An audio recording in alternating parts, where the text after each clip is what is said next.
The night air was thick with mist, and the faint glow of street lamps struggled to pierce through the oppressive darkness. The winding streets of a small Japanese town were eerily quiet, save for the occasional rustle of leaves or the far-off bark of a dog. Aya, a college student, trudged home after a late-night study session at her friend's house. She hugged her coat tighter, her breath visible in the frigid air. She had heard the stories. Everyone had. Whispers of Kuchisake Onna, the slit-mouthed woman, a spirit said to haunt the streets after dark. Her presence was heralded by the soft swish of her red and white kimono and the faint metallic scent of blood. The thought sent a shiver down Aya's spine, but she shook it off, quickening her pace. Legends were just that, legends. But legends, as she was about to learn, sometimes walked among the living. The birth of a legend. Decades earlier, the story of Kuchisake Onna began with a woman named Akiko.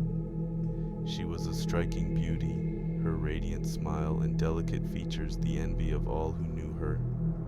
Akiko's vanity was her undoing. She basked in the attention of others, thriving on their admiration. Her husband, a jealous and cruel man, was tormented by the thought of her infidelity. One fateful night, his jealousy erupted into violence. Accusing her of betrayal, he attacked her with a blade. "If you love your beauty so much," he snarled, "let's see if others still adore you after this." He carved a deep, grotesque smile across her face, from ear to ear, and left her to die. The villagers found her lifeless body the next morning, her once beautiful face twisted into a macabre grin. Her death was a tragedy, but it didn't end there.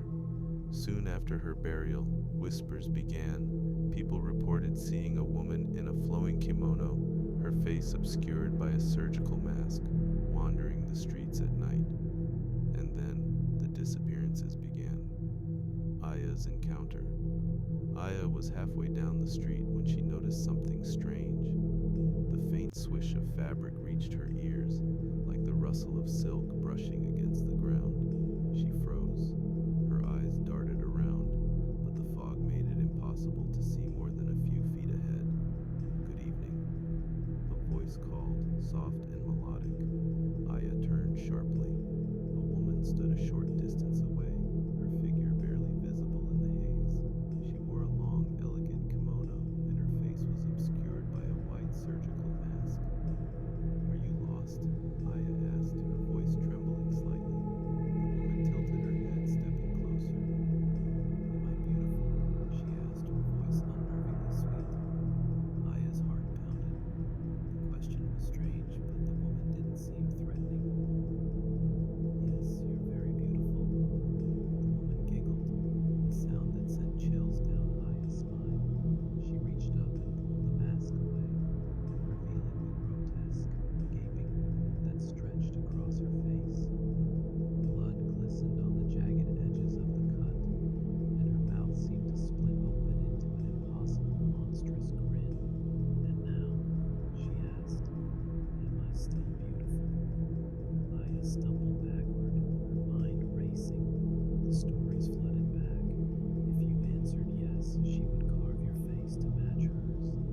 If you said no, she would kill you on the spot. There was no escape. "You're average," Aya stammered, hoping the neutral answer would confuse the spirit. The woman paused, her head tilting as if considering the response. For a moment, Aya thought she had outsmarted the ghost, but then the woman's laughter echoed through the street, a sound that was both joyous and horrifying. "Run," Kuchisake Onna whispered, her voice dripping with malice. Aya turned and bolted, her feet pounding against the pavement. The swish of fabric and the echo of soft laughter followed her, growing louder with each passing second. She didn't dare look back. Her only thought was to find safety. She darted into a narrow alley, hoping to lose her pursuer. The walls were claustrophobic,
Ahead, she saw the warm glow of a 24-hour convenience store.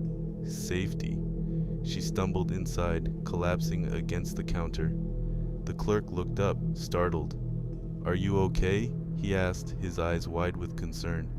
She's out there," Aya gasped, unable to form coherent words.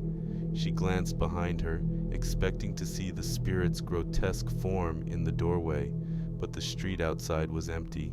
Aya spent the rest of the night in the store, too terrified to venture back outside. When dawn finally broke, she mustered the courage to walk home, her body still trembling with fear.